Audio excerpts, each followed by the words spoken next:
So the first question is, you ask yourself, where do I feel I'm at a disadvantage when I'm up against peer boats? Is it acceleration?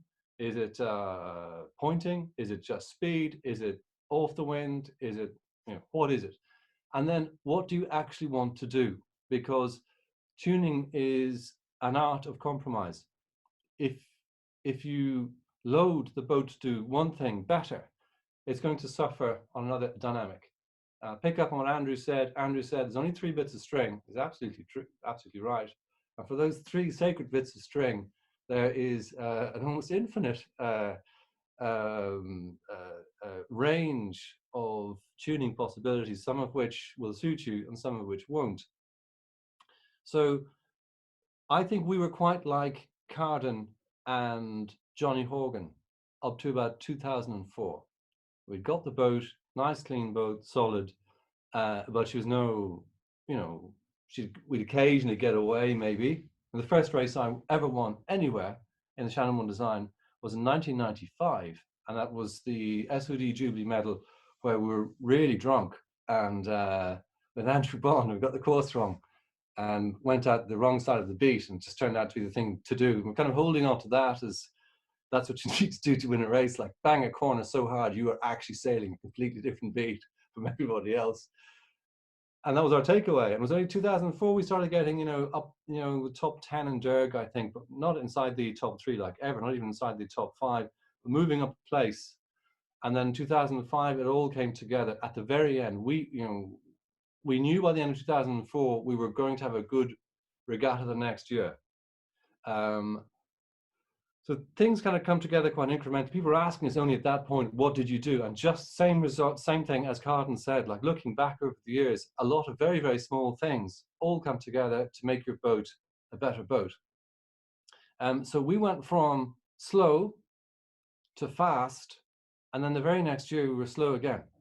And I know why now, but it's a psychological weakness we have, I think, in the boat, and that we are always tuning. Never happy with how the boat's actually running, and there's strong points to that and there are weak points to that, and I can address that also. So it's only towards the end of the discussion that I'll be saying, do this to your mast and the boat will react in this way, or have a stiff gaff and expect Y to happen. There's a lot of this is psychological. We could see an interesting discussion being kicked off last week where the 167 had a difficulty with the 75, which was going faster and pointing better. What do you do?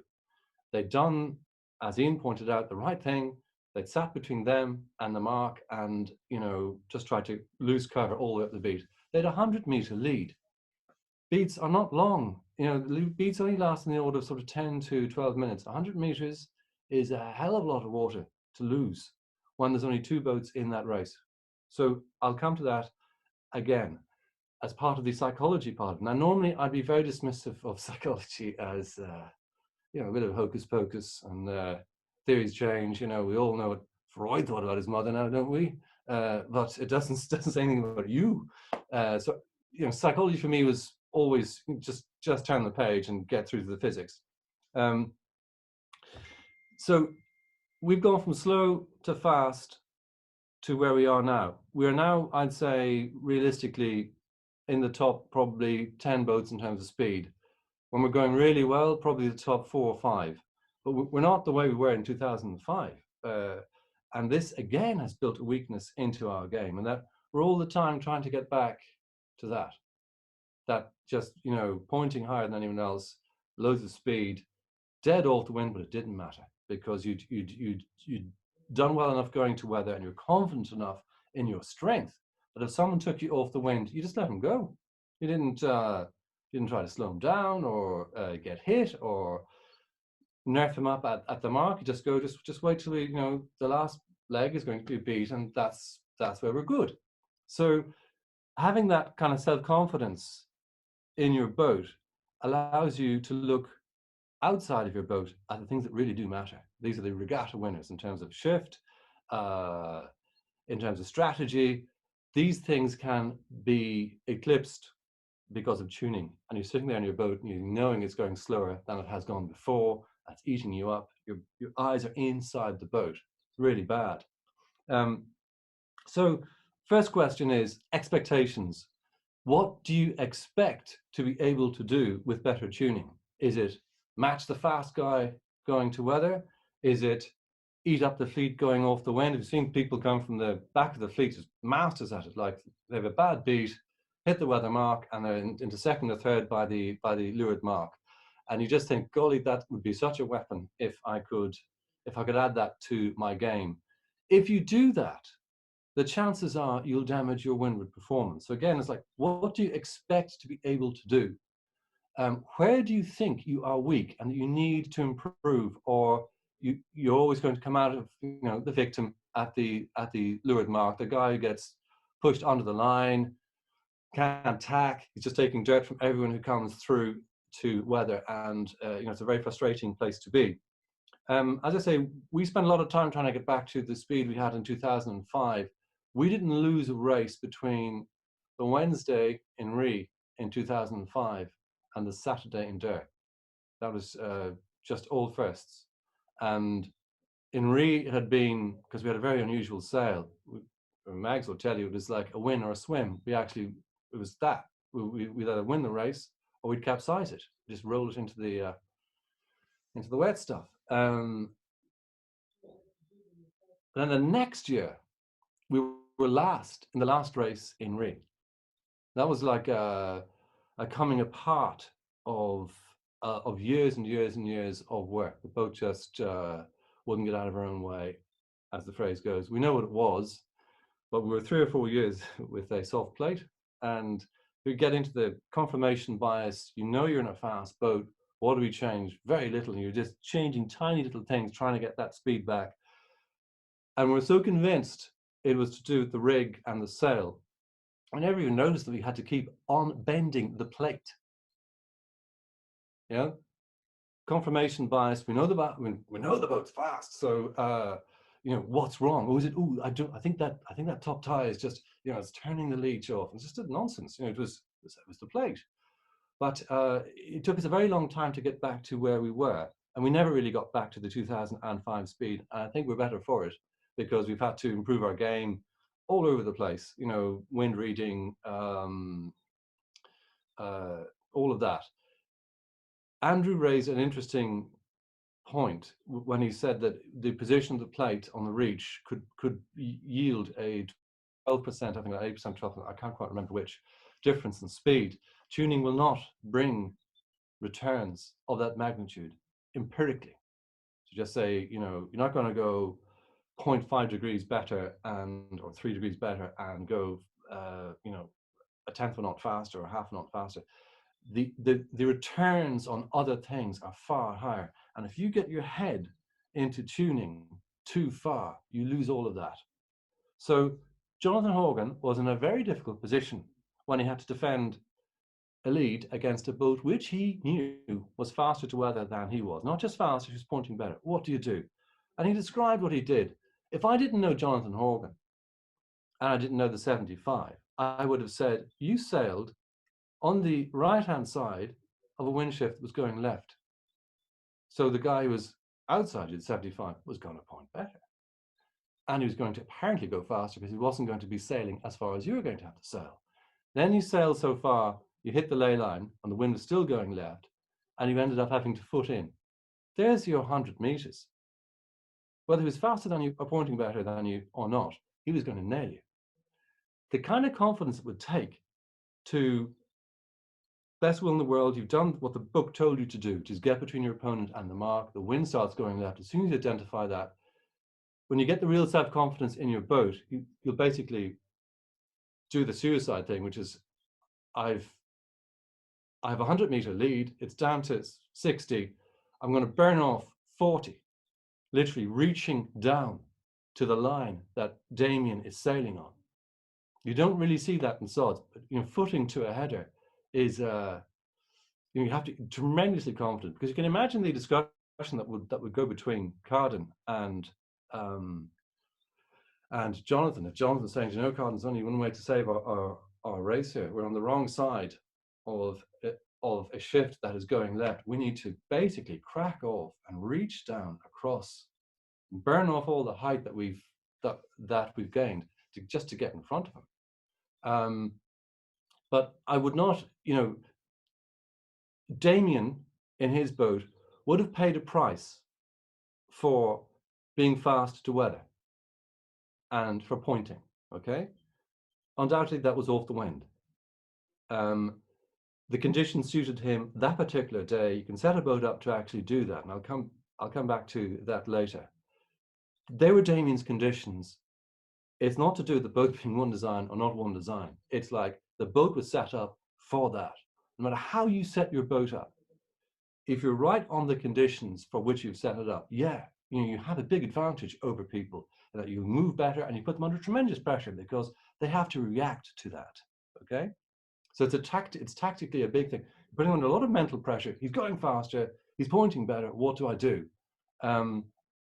It's an invidious position to be in. Put yourself in Damien's position. He comes around the mark. He knows he's got a bit of an edge, and you can see the guy. All he has to do is say, if I'm pointing better and going faster, and he's on the wrong side of that shift, I'm going to get him. So basically speaking, 167 played directly into Damien's hands. Very hard to defend against. Other thing which is raised by Ian, Graham knowing that the 81 was behind him, completely different reaction to it. Graham knowing the 81 was behind him, the 81 was faster in those conditions again. Graham put it down to weight. I've absolutely no doubt that he was right with that. He knew he had a speed disadvantage and a pointing disadvantage, and he sailed his own race really up the beat and just basically backed himself. That's confidence. That's knowing I'm up against a guy here who could skin me alive if I do what he expects me to do. Takes tremendous confidence to do what Graham did, and he absolutely deserved to win that race. So coming back to what do you want to do? Where are you losing it? Do you feel? We had a discussion with it was the year Marguerite crewed with us in the 118. So that's 4 or 5 years ago, and the 75 was extremely fast that year. But they felt we were faster than they were off the wind, and we felt we were faster than them to windward. Only one of us can have been right. They felt they were defending off the wind, and we felt we were attacking, going to weather. So we've always set the boat up to go well to weather, because we'd seen from years in Derg, if you arrive at the weather mark first, your chances of getting overtaken are not high. It's statistically very much stacked in your favor. Now, I've been an OPI parent for the last few years, and I've seen that theory turned on its head. I've been looking out for guys going really, really, really well off the wind. Depending on the shape of the course, having a strong windward performing boat mightn't actually be the big advantage you think it is. If you're sailing 3 times the distance off the wind, you've set your boat up to go to weather, and you've compromised all over the place to get that last bit of performance. Come back to what Carden said, leeward mark. I will add to that, starts. Absolutely key. If you've set your boat up to go to point better than anyone else and to go faster, exactly that setup will kill you on a leeward mark if you are not first. The boat will not take any sort of dirt whatsoever. You think you're pointing and you're making leeway. It's and you've compromised all over the place for that weapon, and you never even get to use it. So coming off the start line, you're getting traffic coming between you and the wind, and you're dead. So I think you have to know a very clear idea in your own mind what you're actually looking for, okay, and what it's going to do for you, and have realistic expectations. Get your shift wrong, and that little nth of extra speed or pointing that you've worked on, it is for nothing. Okay. Now, if you're both well tuned and all that, and there's a confidence, but this is why I'm getting back to the empirical thing. Empirically, yeah, okay, you're a slight bit faster, but if the confidence that it gives you is there, then you're looking at the boat. You are looking at the things that really do change your race and your competition, and that's shift. That's what's the competition. What's the competition doing? Where are they? Do I actually know what the wind's going to do next? If I don't, then can I afford to be here on my own? Rather than saying, look, oh, I'm slow. I feel slow, therefore I've got to do something different, or I'm only going to be following around the course. The psychology of tuning is, for us, absolutely key. And we get it wrong. Again, we're chasing this unicorn from 2005, which tremendous speed. And Ian will remember it. We laughed. We knew exactly what conditions and the field in which that tuning setup worked was so small that if anything, I mean, if the wave got a little bit bigger than the boat was tuned for, or if it started to shift quite quickly, you couldn't tack them. It was absolutely insane. And that particular year, just everything fell into place in terms of the wind was steady. It was just a drag race, and the boat sailed away. So again, ask yourselves quite forensically, where do I think my boat is losing it on the competition? You know, where am I having my race dictated to me because the boat is not competitive? On what point? Okay. You must know as well that not every boat can be tuned up to do exactly the same thing. They're all a little bit different, and this is not just a Shannon One Design feature. You will have in your boats already, you'll know yourselves, oh, the wind's just hit that key, that hit that wind speed that she loves, and she's gone. And you're delighted. And when it's not at that wind speed, you're saying, well, I just have to sort of wait for it to happen. Your boat's naturally fast, whatever setup you have it, for those conditions. Try to elongate that. That's the easiest thing in the world to do. Find out why she's fast there, okay? Because you make the fewest number of compromises getting your boat into a larger envelope around those conditions than trying to start with a blank sheet and say, I need this boat to go like a clappers to weather. You can probably do that, but you'll get murdered off the wind, okay? So that's the first point. We noticed as young kids that, you know, some boats would kind of come and go, but some were like really coming on very, very strong, like the 138 at one point, boom, untouchable. And it happened with 142, and it happened with 97 before Andrew got it. And then we started to realize, well, they're all boats that Sheila Thompson's been in, you know? God's honest truth. I mean, the thing is, she was an excellent sheet, and whatever she was doing on the sheet, it was absolutely magic. I sat in the 73. There's very few boats I've sat in, and you just can't wait to get out of them. It was a competition we called the Foredeck of Lough, right? And you, a bit like a silver sword, you jump into different boats and sail them. And the 73 was one of these things which is as dead as a doornail and awful. And I was told at the time that she had been used for mixing concrete in for making moorings at some point. And I remember thinking that's about right. They should have not repurposed it as a Shannon One Design after that particular experience.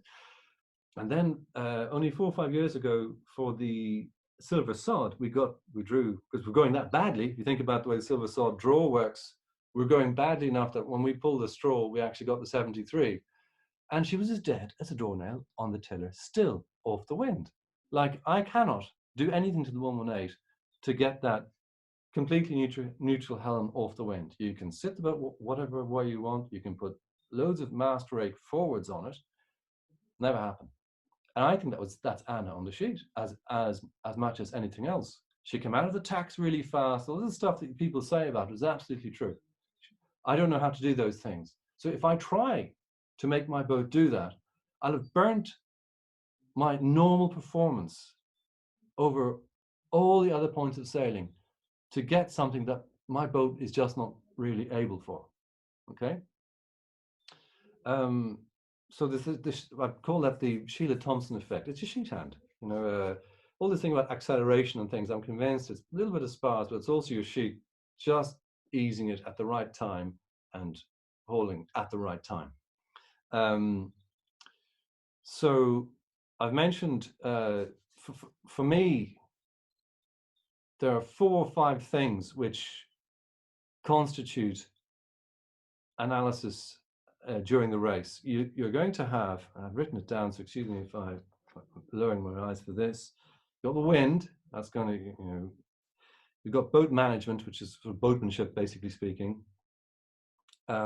You've got strategy, and then you've got performance. Performance is the thing that changes with tuning. But if your head is in the boat, you're missing the other chapters. They just don't happen. Okay.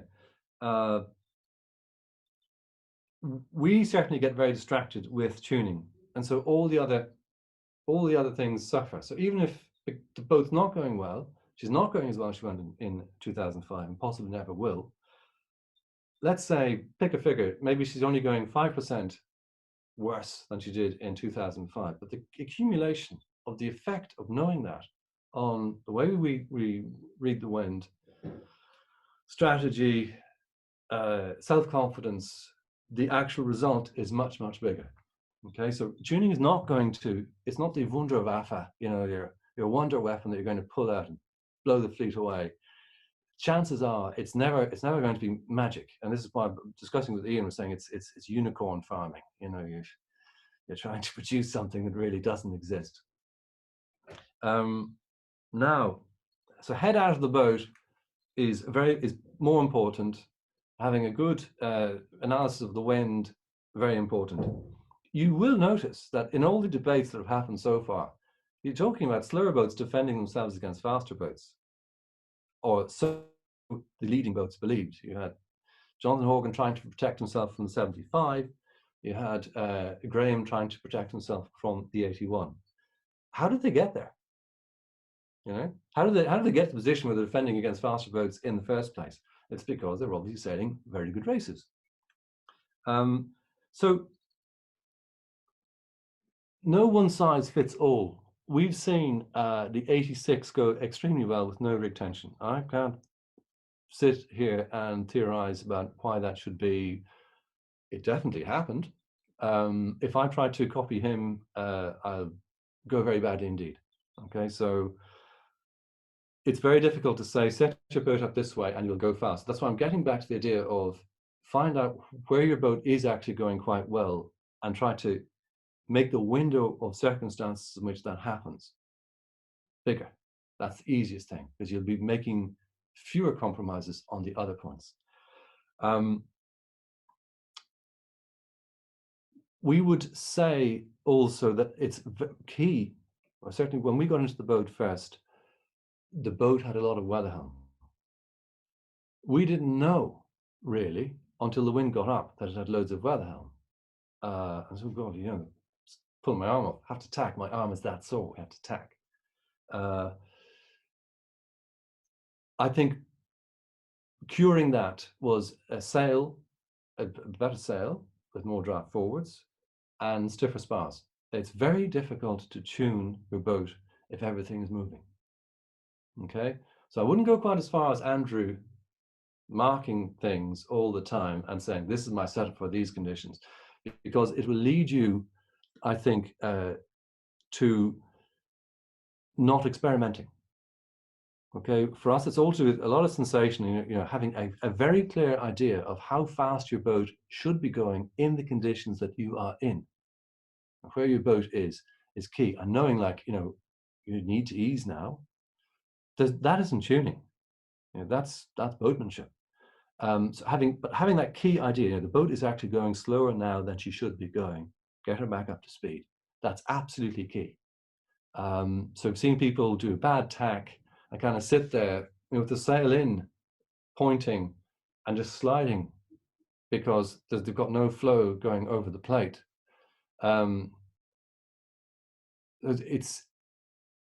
It's key to know how well your boat should be going in the conditions that you're in and get it up to that using the stuff that's in your hands, which is main sheet, plate, anything, all of those things. So knowing what you want is very important, and understanding that if you go after it, something else will suffer. I don't mean about tying a sail on properly. That's going to improve your whole game, like all the, off the wind, reaching, and to weather. There's no compromise there. But I mean, if you start messing around with rake, yeah, you are going to pay in some other sphere. So you have to accept compromises. If you're going for a bit more pointing or a bit more speed, something else is going to go against you. But when you know what it is you've done, you can bring it back. You can be continually tuning the boat as you go, well, to a certain extent, around the course. And we tune the boat going out to the start. We've noticed there's a strong correlation between us going well and having a beat out at the start. It's for us, it's really obvious. Like, you're sitting on the boat and she says, pull that and let this off and the whole, and then the boat arrives on the start line and she's ready to go. Again, this is for a boat that's set up to go to weather, because we think that's where the big gains are to be made. That said, we've been destroyed by boats off the wind and never got them back, no matter how well we tuned the boat for going to weather. So the first thing is identify your strengths and get that window bigger, right? B, I think, is get stiff spars, because tuning is very, very difficult if everything is moving on you. You've already presented your sailmaker with one hell of a challenge in having, pretty bendy, sod spars are pretty bendy, okay? So he can't keep shape in the sail if your spars are basically taking it all out. And they never do what you want them to do. As the wind builds, they're probably putting draft on the back of your sail, or opening the leech when you want to point, or, so one of the sine qua nons is having sufficiently, I don't mean all spars, you can have a bendy boom and probably won't be a killer. But you having a reasonably stiff mast and a reasonably stiff gaff is very, very important. It just keeps the draft forwards in the sail, and the sail then starts to respond to sail controls. We've mentioned the tension in the rigs. I mean, the 86 was just phenomenal in that she could go at all with very, very little rig tension. I would have said you'd only get away with that if you had an extremely light crew, and you needed it. But Frank wasn't sailing light. He really wasn't. He never. He's used himself or and someone like Dougal. People are all heavier than they were as well 50 years ago. If you look at the likes of Alf and Sid and people like that, they were all much, much lighter people than you have today. So power is definitely a feature. Even John Lefroy, we all sort of, John loves heavy weather because he's big and strong, shall we say, in the Obelix way. He was only about 14 stone.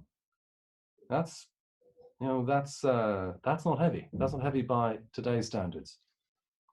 So rig tension, we sailed in 2004, 2005 with not very much rig tension. As the wind speed comes up, we put more and more tension on, and just trying to keep weather helm controllable.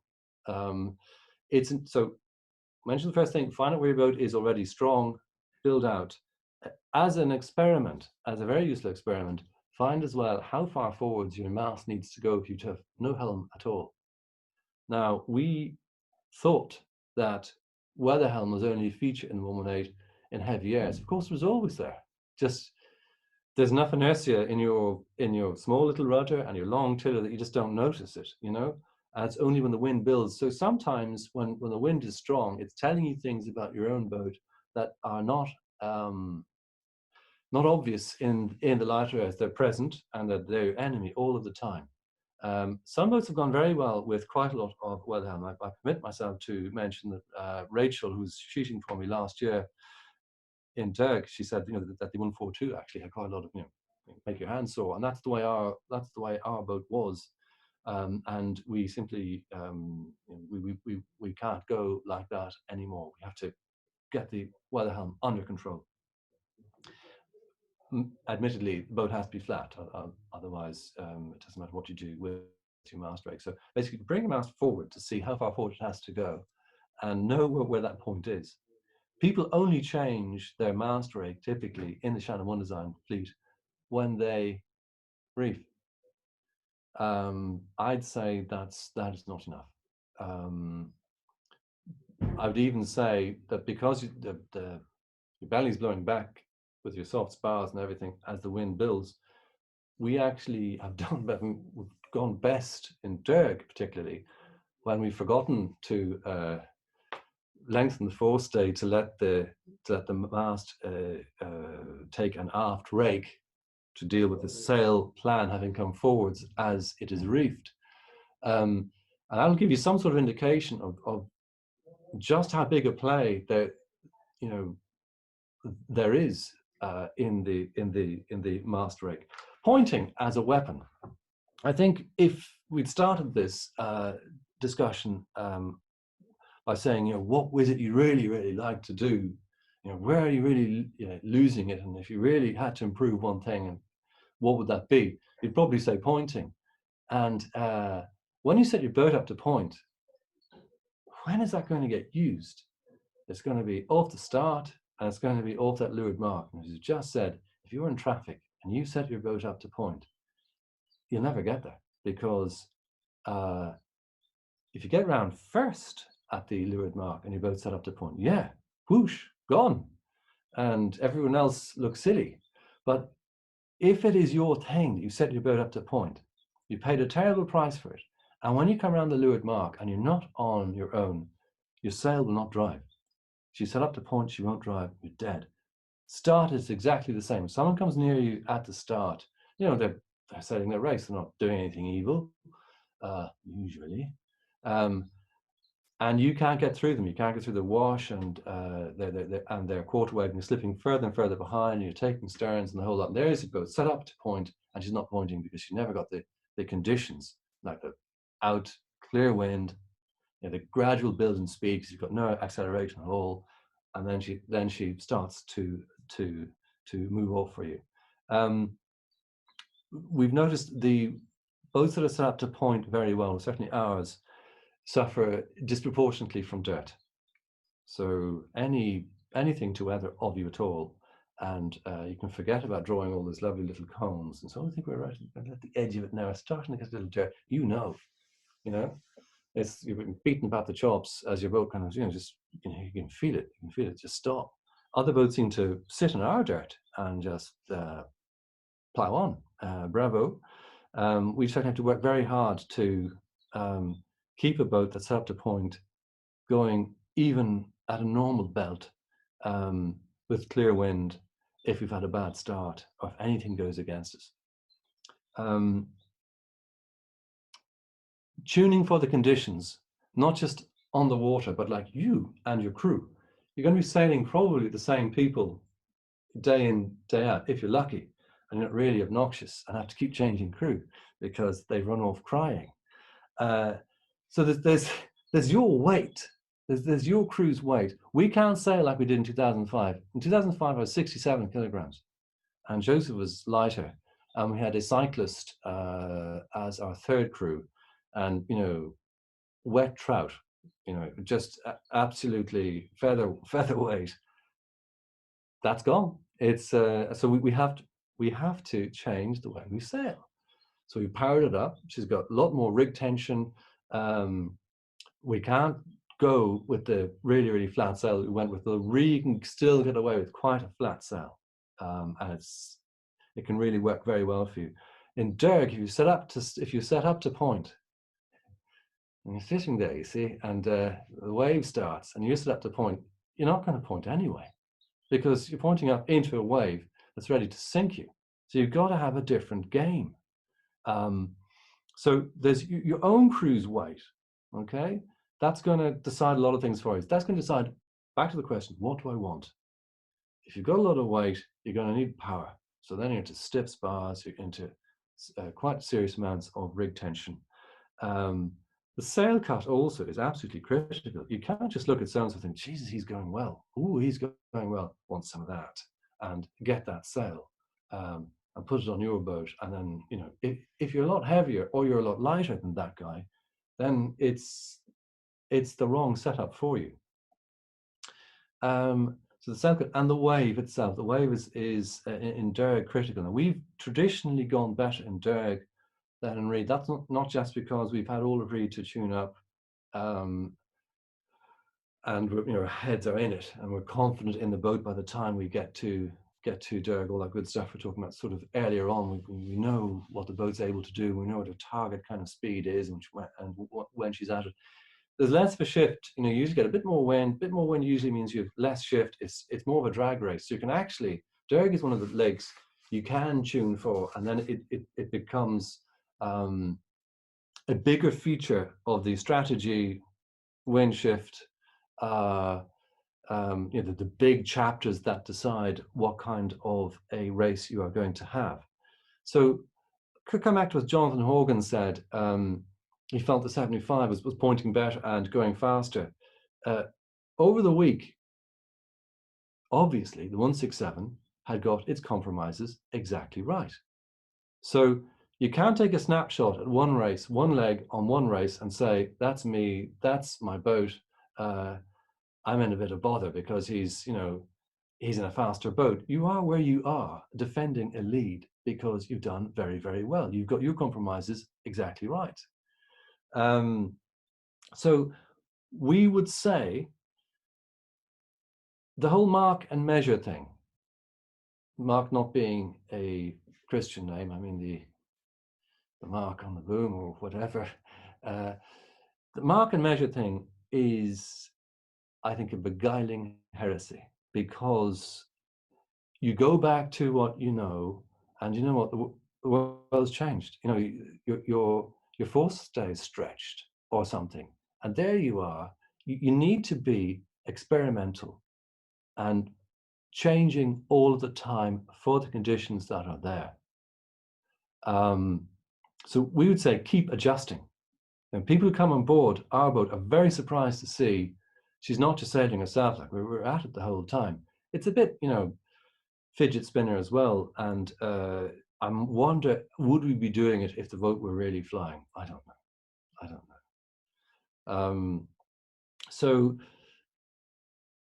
are there any questions before we get to the physics bit?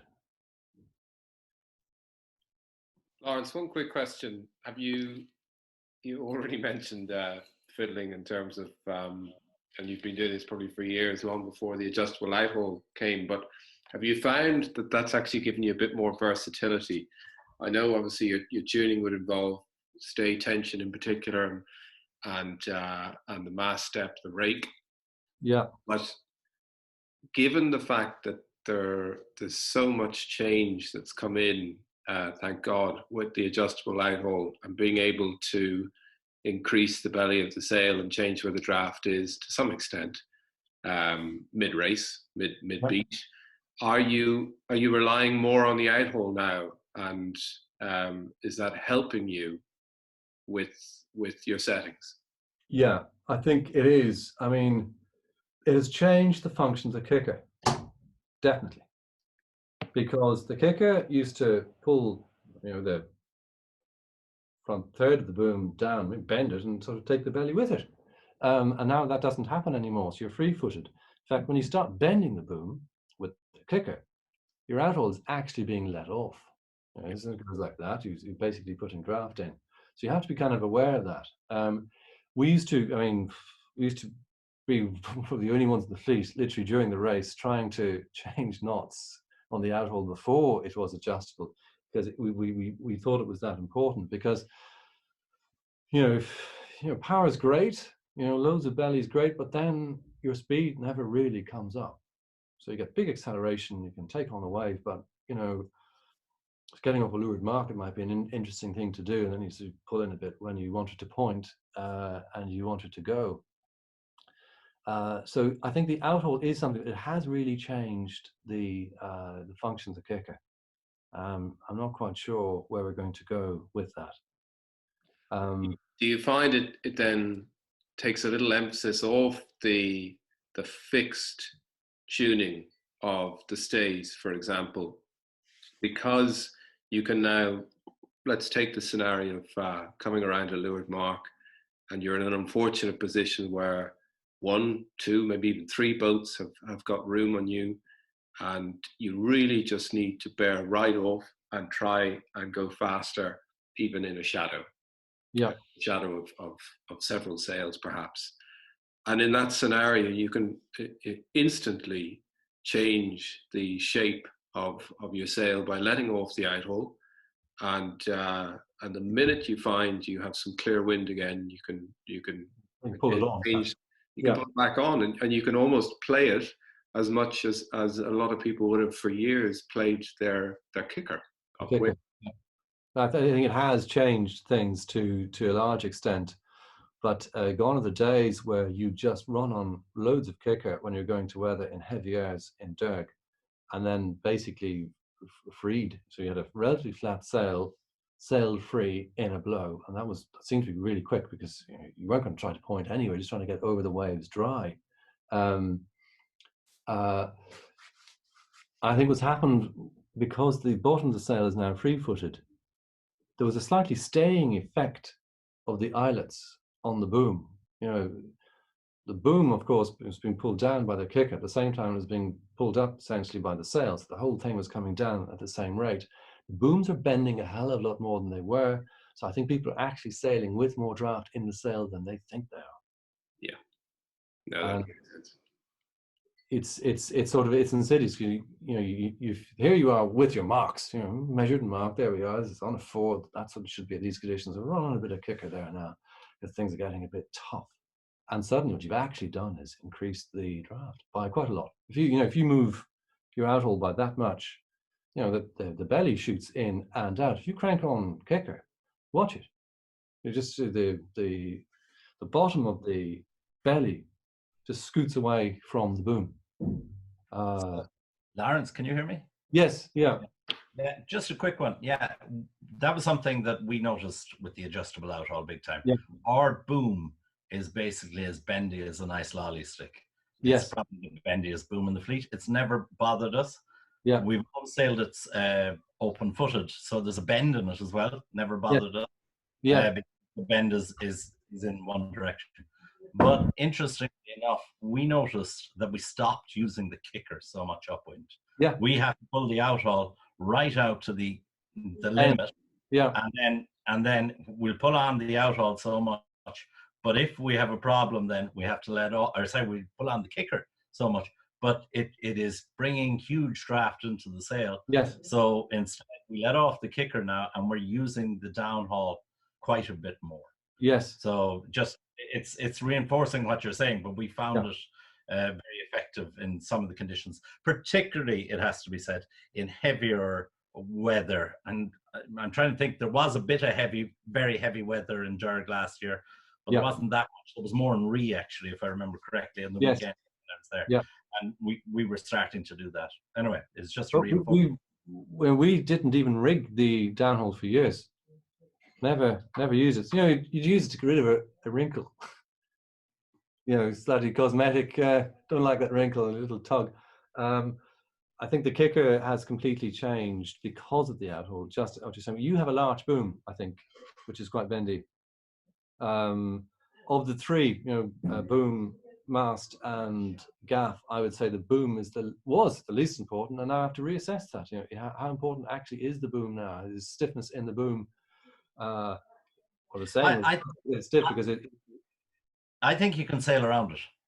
Okay. So I was saying last week that I think that one of the most important adjustments that you need to be making upwind all the time is the plate.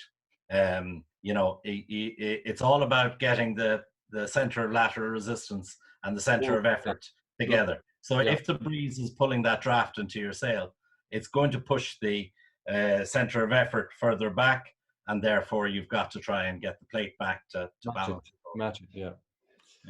Anyway, that's it. I'll ask a question if that's all right. Laurence, it's interesting hear you talk about like a kind of slightly obsessive need to constantly like tune and refine, how the boat is set up. I wonder, do you find you fight with yourself a little bit, and there's a tipping point where you have to kind of grab yourself and say, hang on, let's actually sail the race here as well as think about the boat? And maybe what is that tipping point? Like, how do you catch yourself from overthinking about tuning and maybe not focusing on the bigger picture, which is actually boat speed, strategy, and getting around the course fast?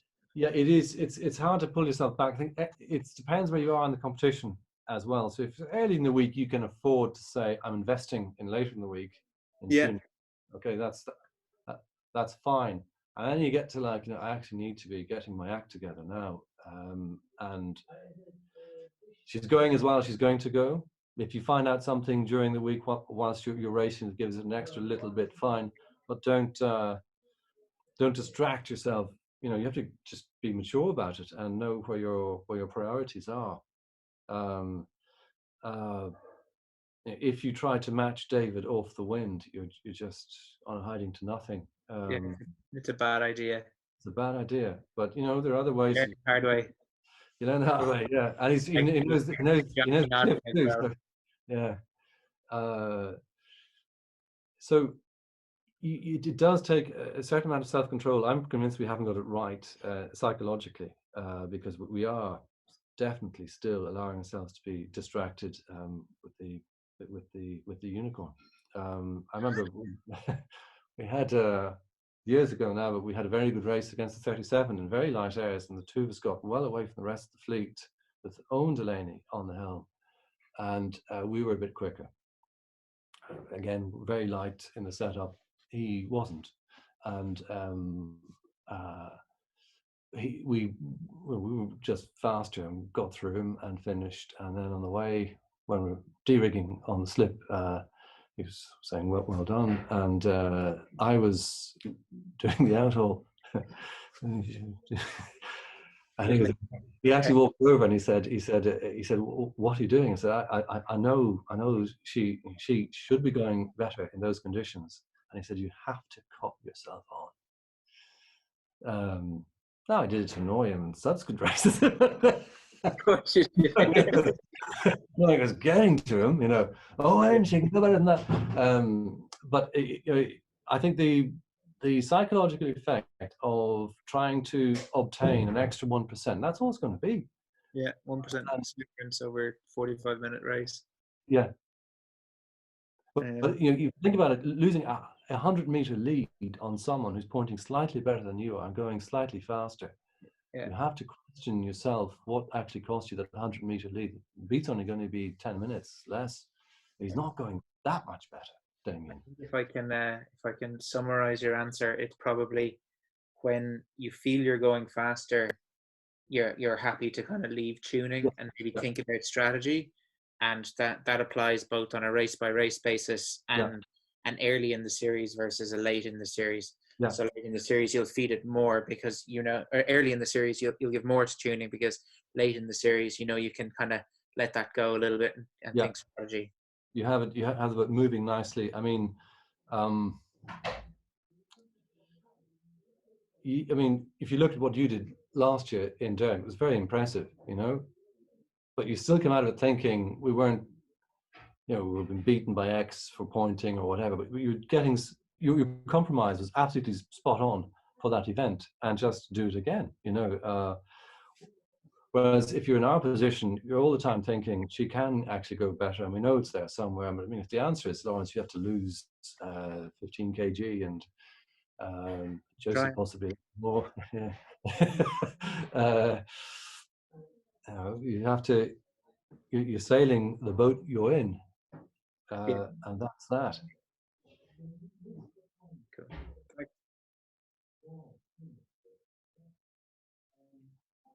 Are there any other questions? Just on the point you're making about self-confidence, you actually make more decisions when you're self-confident, I feel, because you feel you can make a mistake, and as long as you keep making choices, more of them will be right than wrong, and that's why you tend to do more than other people do in terms of optimization. You're just making more decisions knowing, I'm a little bit quicker here, or I'm pointing a little bit better there, and therefore if I get it wrong, all things being equal, the guys who come out with me or whatever, they're going to pay a little bit more. It's maybe untrue, but it's a dynamic that kind of feeds there. You know, look at what it did to Jonathan's head, knowing that the 75 was going a little bit better. As a 100-meter lead is a huge lead over a 10-minute speed. I've done it. So I'm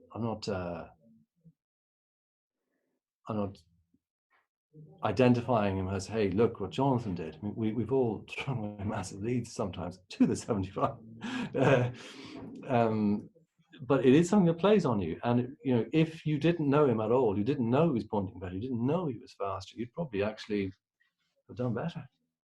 I think you'd also, if you didn't know, you might, if he passed you out, you might be upset. Yeah. And it's important to know these things. You know, it generally leads to not losing just one place. It's usually because you've identified one guy who must beat X. You actually let a few others through. Yeah. Shot yourself in the foot. Laurence, just to follow up on Carden's question there about knowing when to stop focusing on tuning or when to stop retuning. Yeah. It is, if you consider what both Carden and Jonathan shared with us last week about knowing your strengths and knowing your weaknesses and just putting up with your weaknesses, you know, not worrying about boats overtaking you downwind. And I and many others, I think, would share the sentiment that in Derg last year, the 167 quite simply outsmarted the fleet more often than not. And given it doesn't matter if you're sailing on the sea or a lake, tactics and strategy will always play a huge role, but arguably in more changeable conditions, strategy is even more important than speed, because if you're not constantly focused on the dramatic changes that can happen on our lakes, 30-degree wind shifts quite often, it doesn't matter how quick you're going, you will miss out on significant impacts that will lead to winning. So if you take that argument of saying, look, I've got the boat going probably 90% as quick as it's capable of going, and that's taken 30 or 40% of my focus in the race. The rest of my focus now is going to go on making sure we're in the right position, both strategically in terms of the right side of a shift, and tactically that you're positioned right against your immediate competitors around you. Yeah. Because if you lose sight of that, it doesn't matter if you have that extra 1 or 2% at boat speed. You know, you can lose 20% of your position in a race in the space of a minute to 2 minutes on a lake. I've done it a lot more on lakes. It's more snakes and ladders on a lake than it ever will be in the sea, unless you're sailing in Dublin Bay or Curlin Bank.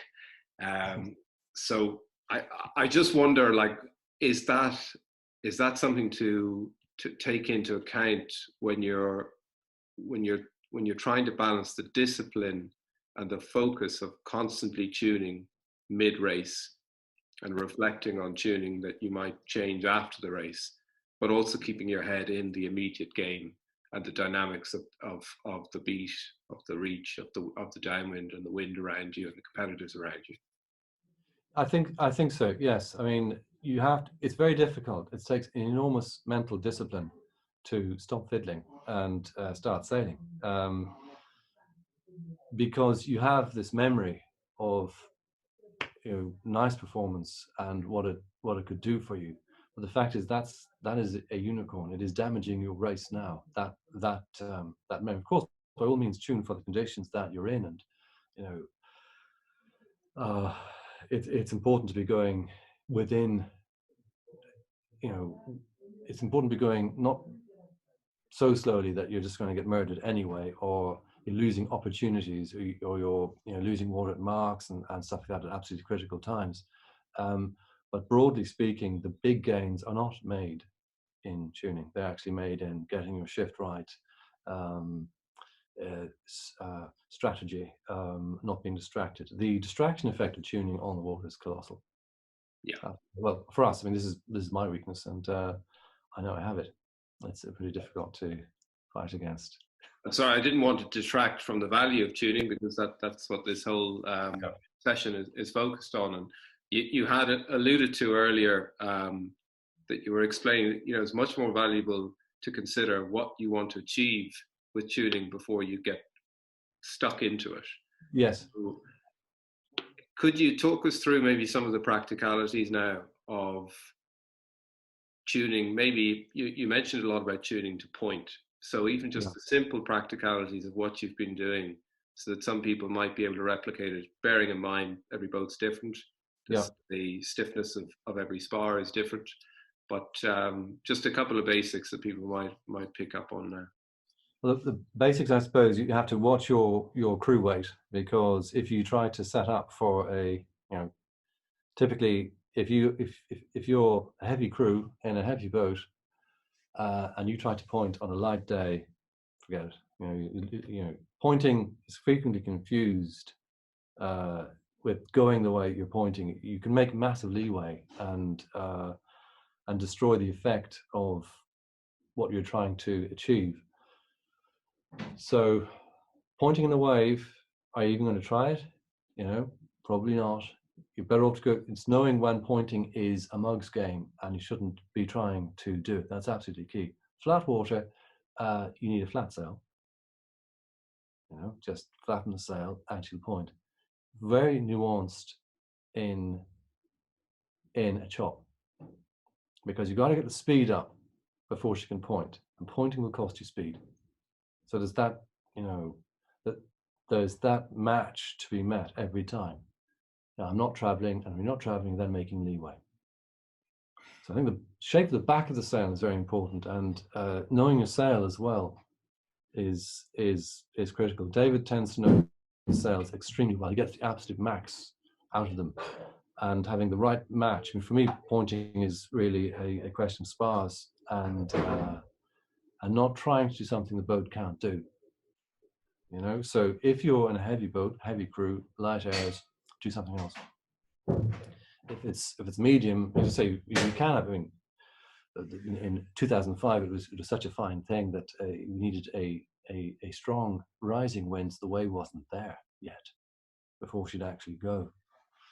She couldn't handle the wave. She was pointing that high, and as soon as the wave built, we had to basically just foot her off because she simply couldn't travel. So the first thing about pointing, I think, is getting your basic speed up, knowing it's going to come down when you start pushing her to weather and pushing her really quite hard. You need to have a pretty flat sail plan. And so you may be swimming in and out of pointing and getting your speed back.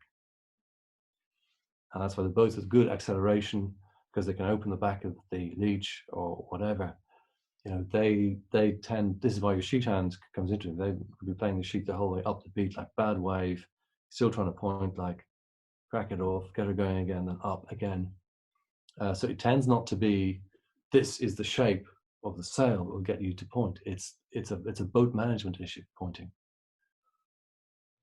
If I was to ask you then, I think one of the scenarios that a lot of us would struggle with is a wind strength that changes up and down to the extent that it goes from having a very large wave that matches the wind strength.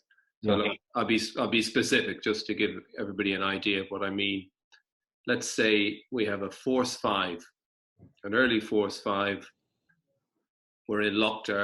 It's a southwesterly, and there's a big wave, and everybody has been in this. I think almost everybody on the call has been in this circumstance. So 16, 17 knots, maybe 18 knots, and you have a long draw from the southwest. So a big wave, almost feels like you're sailing on the sea. and the wind strength matches the waves. That's fine. You have enough power to get through it.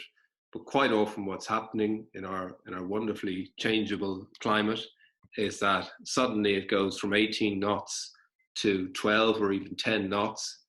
And you have what I would, for want of a better word, describe as a latent wave.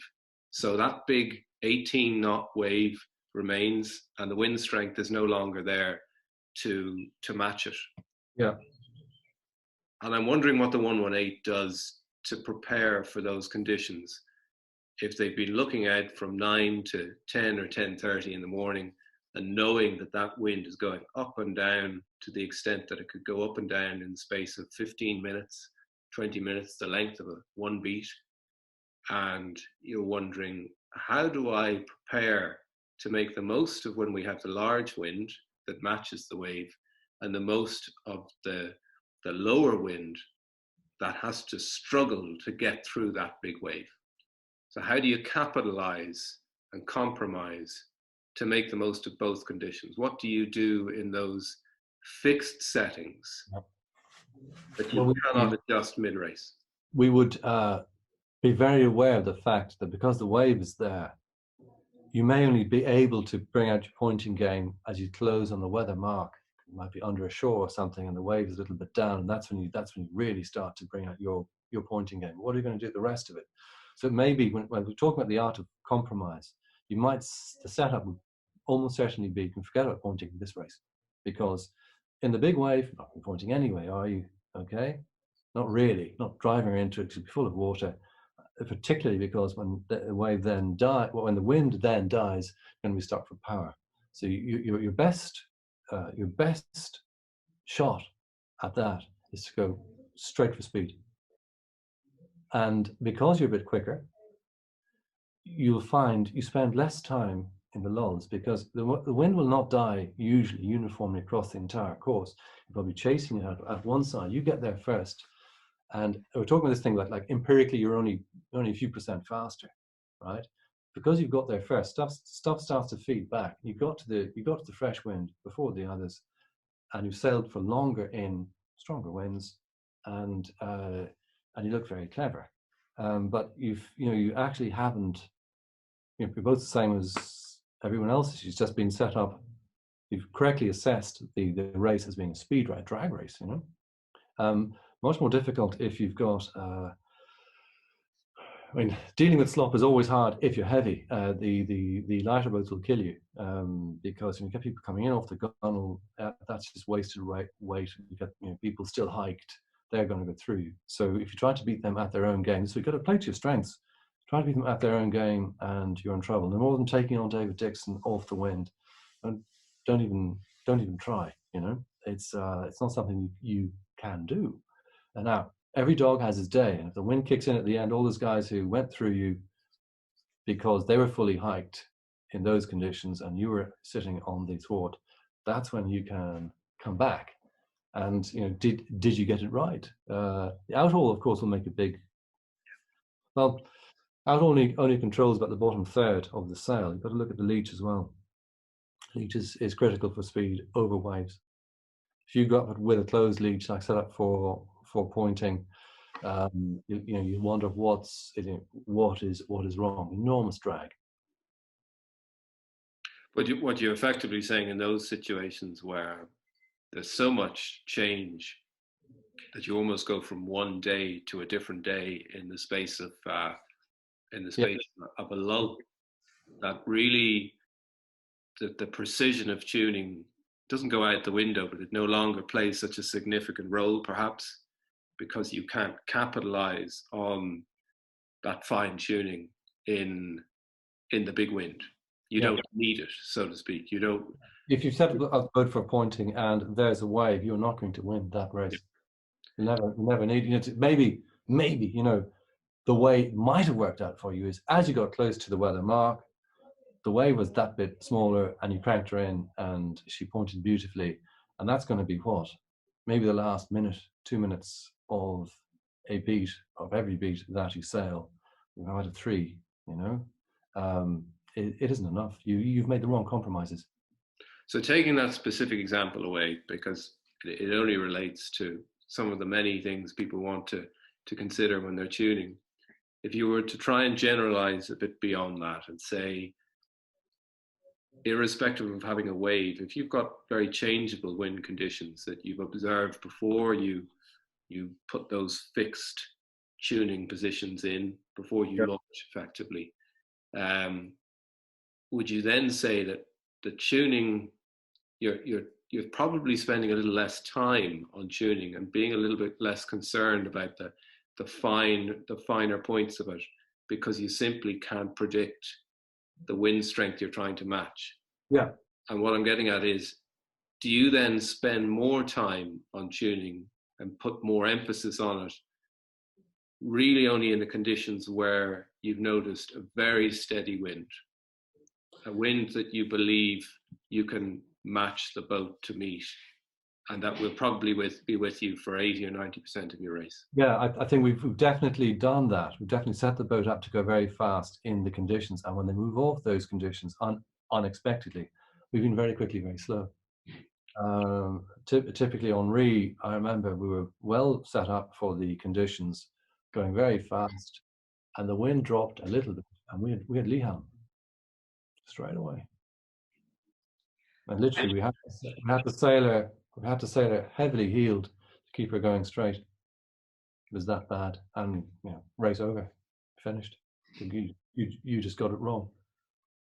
I'm a little bit conscious of time, and I've had two people ask around the physics piece, Laurence. I think you were going to say a few words about that. Two requests. Yeah, the boats are underpowered, I think, and you've got this constant tension between, you need power because they're underpowered, so you're trying to maximize power, and then you know that in order to point you need a flat sail. So how can you do those two things together? Carden saying there is correct, outhaul is going to help a bit, but that's not the front of the sail, and the front of the sail is a bit front, very, very front, and the leech are going to decide how well you're going to point. The flat sail, if she sailed free, is very versatile.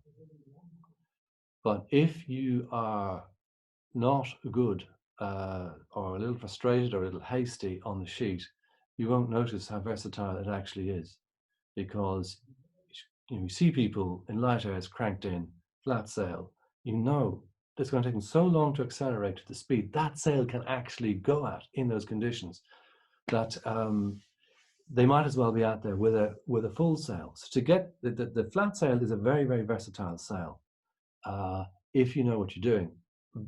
The ease with which they can be used is, of course, increased if you've got a light crew.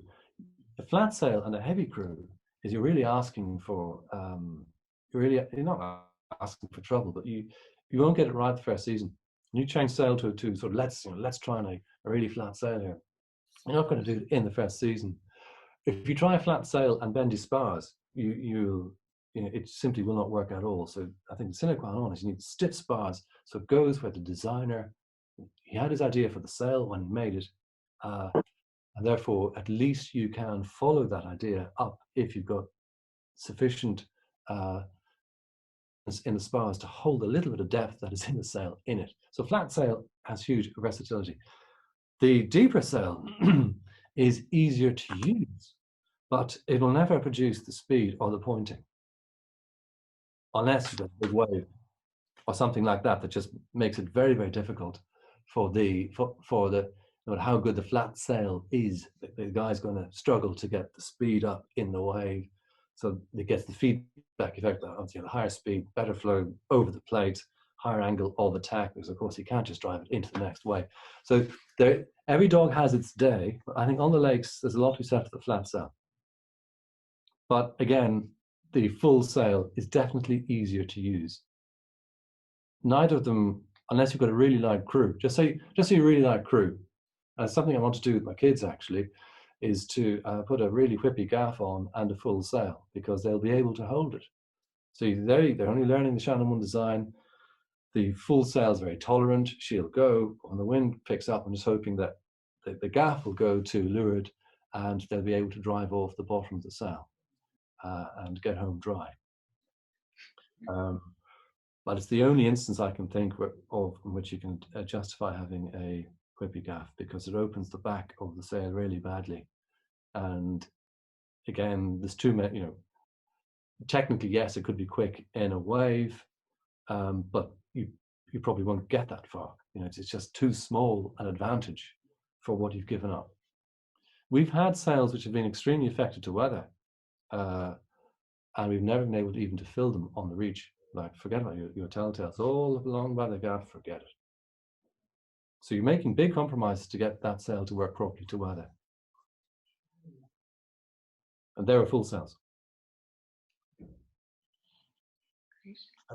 So yeah, there's certain cuts are flatter than others. I kind of lost it a bit because there's a new sail out there which Watson produced last year. David tried it.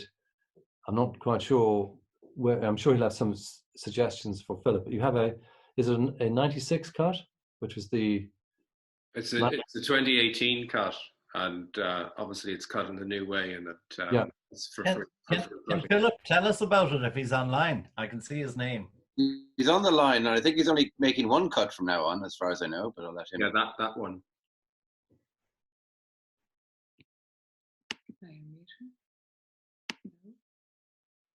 He doesn't. Okay, guys, this is very interesting. You don't want to see. You need to see me. No.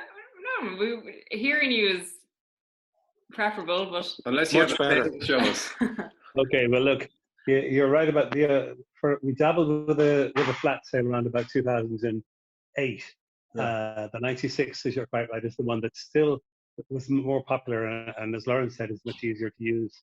And really, I think Laurence is the only one that ever won the Nationals using the flatter one. He sort of had it worked out, and he was really picky about how much his gaff bent and everything. So it was sort of difficult, but then it was nearly mandatory for very light crews, so they didn't get blown away. So I think maybe we sold a dozen of those over about 5 years, and we pretty well stopped making them, and everybody said, oh, I want the one my dad had, the 96.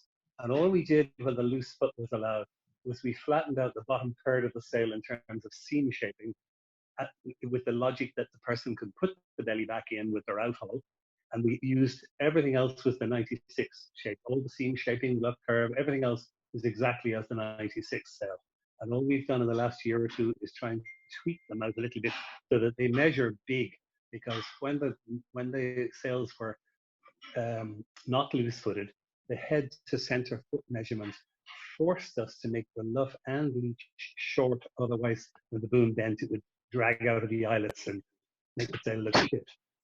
So once that there, we made the leeches and luffs longer, and we were playing with that a little bit. Those are not really important. They're not shape things. We're just trying to make it an inch bigger. So yeah, the loose-footed sail is cut very flat in the bottom. You can make it deeper, as deep as you want, and often too deep.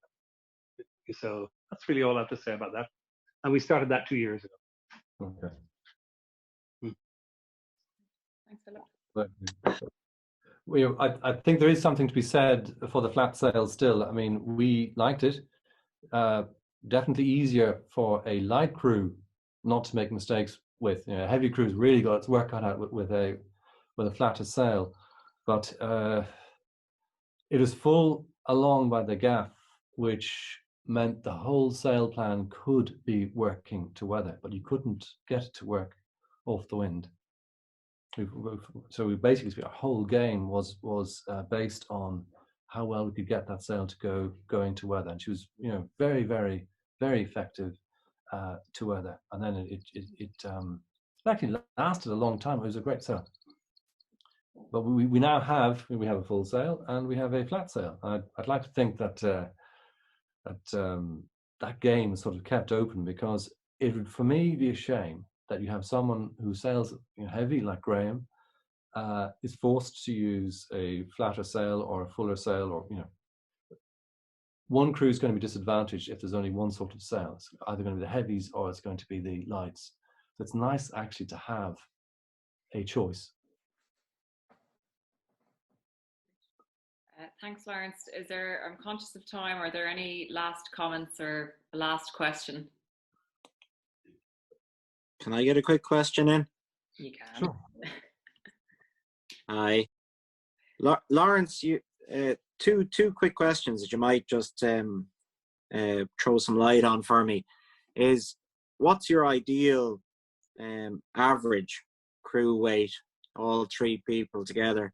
And the second question is in relation to chain plates. Do you believe that they should be forward, like with 73, or slightly back? Thanks. Yeah, okay. I've found that if you've got three athletic crew, 33 stone. Brilliant. Kilos. Yeah. Like laser sailors, out you go, stay out. As soon as you're getting in off the gunnel, you're carrying weight. So the lighter you can, and this is the thing where if you've got a flat sail and all that, those guys can really get that boat to shift because they'll be able to hold it in stronger and stronger winds. And then, if you're lucky to have a selection of gaffs as well, they can look at it the day and say, that's blowing so hard now, 33 stone isn't going to cut the mustard. Just put a whippy gaff on and do the damage off the wind.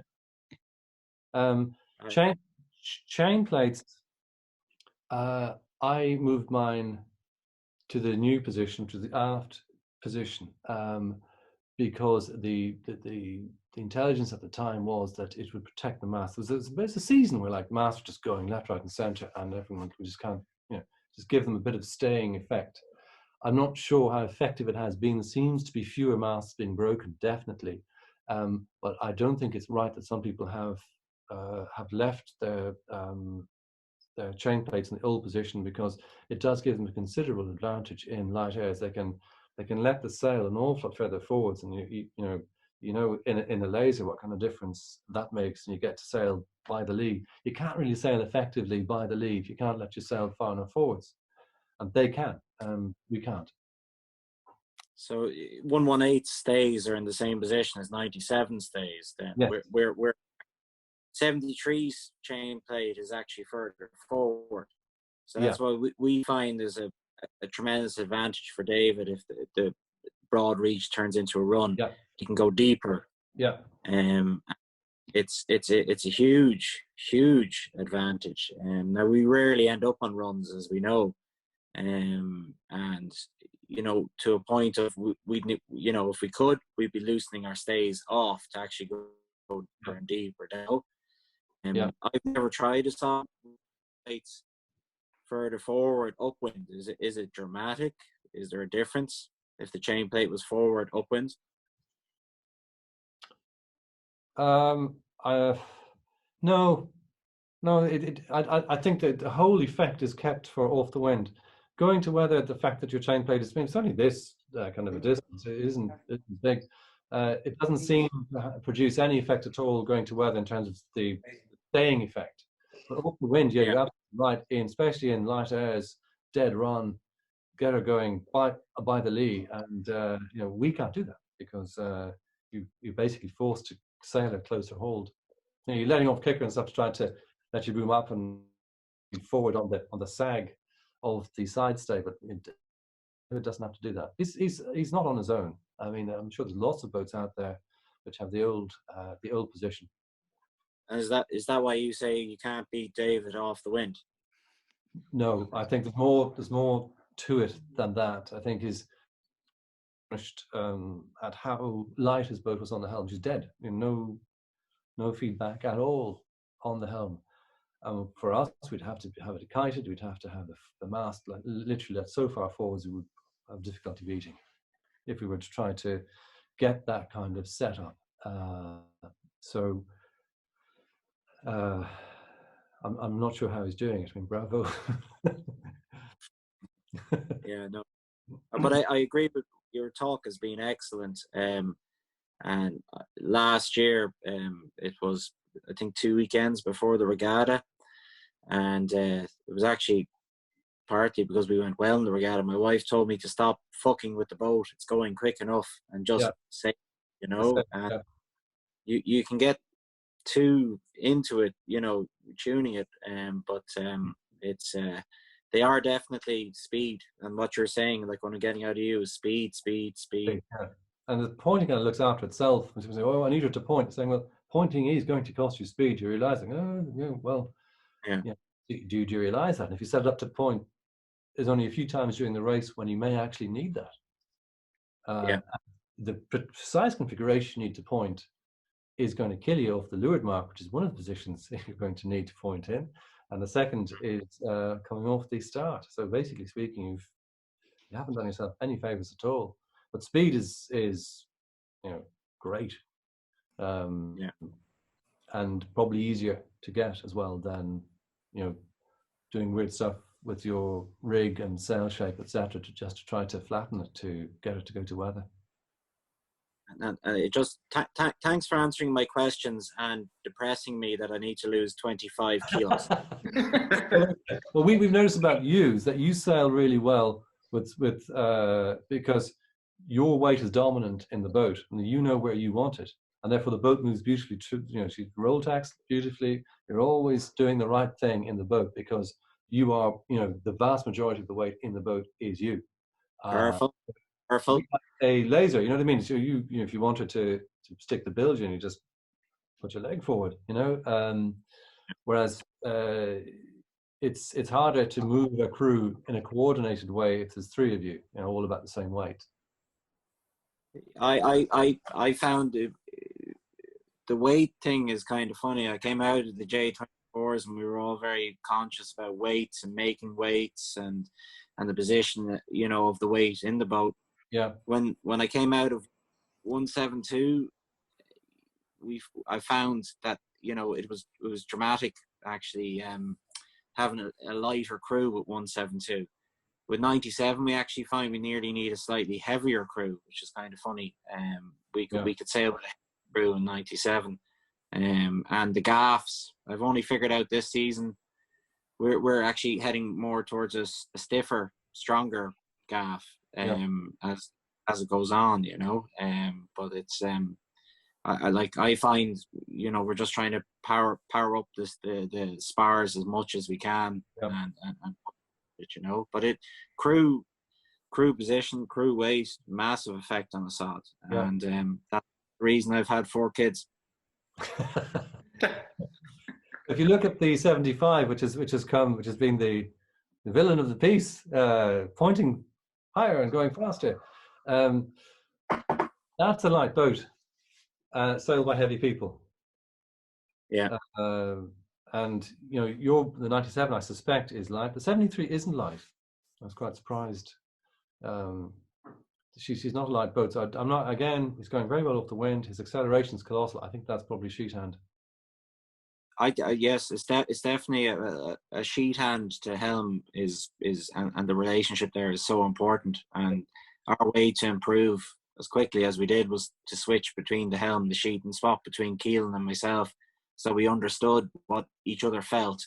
Yeah. And that's how we got going quicker and quicker and quicker. In terms of weight between the boats, there's 20 kilos between 172 and 97. Size of 20. Yeah. Yeah, that is, and it's but like it gets to a point, you it really, and this is what I always say: one bad tack messes up an awful lot of lighting in the performance, and you need to somehow fine tune your mark rounding, tacks, and all this, because one bad tack you lose 1% or 2. You know what I mean? But 33 stone is very, very light. Are you sure that's right? Because I really am depressed. 33 stone for 3 people. 33 stone was, again with the flat sail, 33 stone. I was 67 kg. Joseph was probably 55, and Porrick, the guy in the bow, was a cyclist. He wasn't even 40. He was 45 kg. He's basically like, but he was tall and like a beanpole. He could go out, So that was. Yeah. We worked out that you actually didn't need more than that. Yeah, no. Weather. But again, we had a whippy gaff for that. Yeah. So you were depowering them. Yeah. And flattening. Because whereas you depower, you're flattening, it was improving pointing. It was again, we can't go after that particular beast anymore because I'm fat. Yeah, just so you know, we were 45 stone or so last year, I think. Yeah. But I think your compromises all worked for you. And this is the thing we were saying. You were fast, you know, in most conditions. You feel very exposed when you're going in that pocket where you're not going fast. And you're looking around thinking, I'm going to get eaten up here. But in fact, your compromises were all sweet. You know, it was absolutely got the balance absolutely right. You remember the ones you lost, you know? Yeah. Well, I was just going to interject on one thing there. Actually, I didn't realize there was two different chain plate positions. But I have noticed other boats, and I now realize who they are. And I would suggest they're the ones with the forward chain plates that we will habitually do better at in heavier waves. And we would appear to be going the same speed and all that. And I wonder if they have forward chain plate positions, are they actually losing a bit of mass stability over the waves? I have a feeling they might be. I just the 73 is one, and there's one or two others that I would suspect have forward chain plate positions, and they just lose stability in the mast and the rig shape, and we get a little bit on them in the waves. I think David is extraordinarily light. David Dixon, Anna Leach, and the third, they're usually very, very, very light. So it's hard for me to say, oh, that not going well in a wave. So there's loads of wind, and they're not able to hold that. You know, his game is off the wind, and in lighter airs, it's to windward and it's off the wind. So he lives with that light crew compromise, very flat sail in. You know, you see him with bar tight out along the boom, no kicker, because of course what the kicker's doing is putting draft back into the sail when, you know, he's sailing it like a laser. It's absolutely extraordinary. He'll actually sail her feathered, like luffing horribly, kind of footed off, luffing, and kind of swirling through the waves. Very impressive. Jonathan, I'd say one other factor to consider when you think of the boats that are old enough to have their chain plates forward. Typically, you will find that newer boats, and yours is a relatively new boat. It's what, 15, 16 years old? Yeah. I don't know the precise measurements of your boat, but arguably in the last 20 years, boats have been built with broader bows, closer to the specifics, the specifications, the plans. And having sailed a much older boat, and now the 81X, or whatever people will call it, which is only about 12 years old and is perfect to spec. The difference in having a broad bow versus a narrow bow, and also having a stiffer boat versus a boat that you could see the twist in, contrasting the bow to the transom. Yeah. There is a massive difference, an advantage finally for newer boats, heavier possibly, and certainly stiffer boats in a wave, because you're you know, without talking through the without overplaying my expertise in this, but like, you are losing less kinetic energy in a wave because less things are moving, less things are bouncing. The boat is stiffer. So every bit of energy that's coming through from the wind is sticking in that stiff boat, especially if you have stiff spars to match it. And we find it's in a wave, and in a wave with wind, finally the 81, the 177, any of Dougal's boats, and a lot of the more recent boats built by Jimmy, really come into their own, because that they can use the most out of the power gets them through that wave. If it's a flat, more likely upper in Lough, flat windy day, the wave isn't as much of a factor, and having that bit of twist, losing that power, almost it's an advantage at times, because you keep the boat flatter. Your spars, you can still have stiff spars, but the boat bends just that little bit, loses that little bit of power, and you keep pointing. You keep a nice flat boat. And I've noticed that in the 73. Like, it's absolutely remarkable how the 73 crew, who are very light typically, will still keep the boat flat. But you do see a huge twist in the boat in comparison to the 167. Even the 118, which is now, 50 years old, you've kept her very stiff, given her age, and you tend to have less twist. And I think that's what it comes down to in the wave and the wind. Yeah. I don't so much have a question, more an observation. But I know that from sailing with Dad for a few years, sort of downwind was kind of the place where we kind of thought, right, we're quite small. This is where we're going to gain. And then after jumping in with Laurence for the last 2 Jurg weeks, he kind of turned around and said, right, this boat's set up for upwind, and don't be disheartened. We usually lose places downwind. And I just thought it was very interesting, the psychology of that, because I then turned around and I said, well, I'm not accepting that, because I'm used to gaining places downwind. That's where I kind of come into play in this. And I just thought it was very interesting then, the sort of, I think in the last 2 years, we've actually done all right downwind. Yeah. I just thought the psychology of it Yeah. was very interesting, that you have your opinion and I have my opinion on it. Oh, definitely. I mean, we had seen with Rachel on the sheet, I mean, we had never taken places off the wind. I mean that, in decades, unless someone took someone to heaven, you know, and we just sailed straight. We didn't. We just basically just get downhill and get back to weather. With Rachel on the sheet, you know, we probably liked her as well. You know, she's very light. You know, she did perform better off the wind than I had ever gone. Now, I'm sure Joseph, who's not 100 miles away, he would say, oh, well, you see, if I'd been on the sheet. If I was can I interject there as well? Yeah. Taking you off the wind anyway, because you'd have enough of a lead, gosh. Laurence, interestingly enough, you used to take us downwind, but yeah, you were one of the, but like there were other boats who used to scoop by us, like 142 and 144. Yeah. But on the psychology of it, and this is really very important, last year, something happened that we were able to not be very quick downwind, but not lose as much ground. Yeah. And we do this.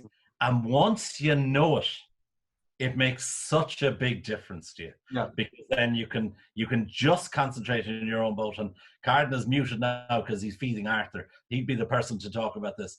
But like, he could drive that boat downwind last year like we have never done previously. And once we knew it, it just transformed everything.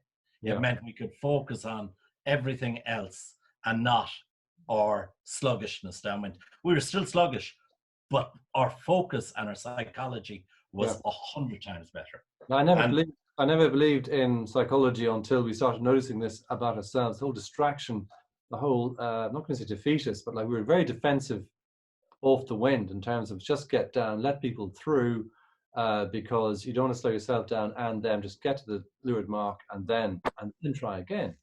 That's how we used to do. So I was sympathizing eminently with what Andrew'd been saying 2 weeks ago, like, you know, getting near people who are destructive and destroy their own position and destroy you at the same time. You know, that happens a lot off the wind. And you just go, just get downhill. Don't get into blanketing or luffing or anything, just get downhill. But having a good sheet who really believes in downwind speed was a revelation to me. So I think changing boats is a great idea. I mean, I've learned so much from sailing David's boat, I sailed the 86 as a kid, and I remember that. So I think the Silver Sod is an extremely important race because people get into other people's boats and they see things, they notice things. And sometimes they come out and they say, you know what, my boat's actually quicker than that, and he's always beaten me. So they look at themselves, and maybe that's also what has to happen. Sometimes it isn't the boat. I push it to you. I think the Silver Sod caused great impression for me, actually, because it was 4 years ago, and I got into 86, and it was the first sod I'd ever sailed, and there wasn't 172, and I was over the line at the start, and I went back, and I just went upwind. I ran aground on middle ground, and kept going, and it was a real eye opener. We finished third in the race. I came ashore, and Nisha goes to me, "Are you really happy you came third?" And it was 4 years ago, and I says, "Yeah, I am happy, but I'm actually really depressed because there is a difference with the setup of the boat." And with Frank's boat, it was like just you sailed along going la la la, and you just passed people. And it was then I said, I'm going to have to really think a bit more serious about the sod malarkey and change spars and hulls ultimately in the end. But it is good. It is good to get another boat. And I think we all need to, the more you practice in other boats and learn about other boats, it's going to get you going quicker and quicker and quicker and quicker and changing stuff, But it is, there's speed in all of these boats, and like 167 is a prime example of playing the averages absolutely perfectly well, maximizing. Like we know in 97, and DJ Balgio laughed at me. He says, "You're the only person that is actually there, not only changing masts, gaffs, booms, but you'd actually like to change hulls in different weather." And you need to balance it. You need to balance and play to your advantages. And Carden and Jonny did it absolutely brilliant last year, to be honest with you. The other notable performance was Graham for me, in that he had it all against him because he was heavy and it was a lighter event. Yeah. And he was, we could tell he was slower than pretty much anyone behind him, and he still sufficiently clued in and smart to actually, win the event. Yeah. In fairness, he had the wife on the sheet that year, Poor Ralph was away and never lived it down. Well remembered. Naomi? Yes. Just three very quick things. One is the chain plates. They were brought back, I think. I'm nearly sure they were brought back 3 inches or whatever it is, because there was nothing to hold up the mast in heavy weather. And so they all came back. Interesting now, there's at least one boat, and I don't know what boat it is, I have no idea, but there are some of the boats who put in the new chain plates back and left the old ones, which sort of gives you... Yes. It was intended, but anyway. Second thing is, just to make the cement, they didn't actually make the moorings in the boat. They brought the cement, as far as I know, out to Temple Island, which is opposite Chatham's, and proceeded then to make the moorings there. But it was definitely used as a cement barge, all right, in the 73. And the last thing is, the way we're lined up on this screen, we have 128 and the 129 beside each other. And I'd like to say very welcome to Shane White, who's down there. Hasn't been seen as long as his boat. And Naomi must be excused because she probably wasn't born the last time the boat sailed. But it's lovely to see. Welcome, Shane White. Thank you, Alan. Actually, it's great to see so many old faces. Yeah, the 129 is just on pause. Maybe it's a 40-year pause, but it's just on pause. And I expect it to get back in the water sooner or later. I have really enjoyed the comments. And I must say, I started out as somebody who was very interested in tuning. But when I simply sailed the boat, I did better. And the boat will be set up the way it's set up. So just get on with it and sail it. And I must say that I was taught to do that by some great crews. Rod McMullen, I see Graham on the list here. But Rod did so well because he just enjoyed sailing. So just getting on and sailing the boat, I think, whatever setup you have, it's going to be a compromise. So just enjoy it. Really nice to see so many faces. Thanks for including me. Thanks for a great talk, Laurence. I think Tom's looking forward to get back on the water next, or hopefully this year, but certainly next anyway. Super. I look forward to it. All right, Dad. We hope so. Yeah. National championships at Wolf, I'd say. Yeah. No The problem. spirit touching the decider. Yeah. We might have to dig Donald out of the grave to, up as the pre-RO. You'd have to sail backwards down the first leg, like most of it. Kind of a challenge then. Lad, fuck that. The inner lakes will definitely be happening at the end. That's the one. That'll be the decider, you know. No, I just like to say thanks to Laurence for a great talk. It was really insightful. And a little side note is I was pretty much giving up with the sod class 2 years after sailing it, and I got towed in one day and we were in a chain and I was beside Laurence, and I'd never really talked with him because he looked a bit like Jesus, and he leaned across his boat and he said to me, he says, you're doing everything absolutely perfectly right. You're putting the boat in the right spot. It's just that you haven't got this right and this right and this right. And he gave me tremendous advice, and we got going in 172, and that's why I've stuck with it. So I'd like to say a special thanks to Laurence for, you know, the encouragement in the class, and he was the most open with advice. And thanks, Laurence. Thank you very much. I held some stuff back. Laurence? Yes. Mind me saying with the beard, you look a bit like a young David Beattie. Well, now, is that a good thing? Was there a young David?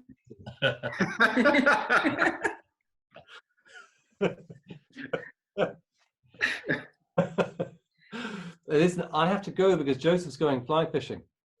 You're very good. Thank you very much. Thank you very much, all of you. I hope to see you on the water this year. Thanks again, Laurence. Absolutely. Thank you indeed. Cheerio.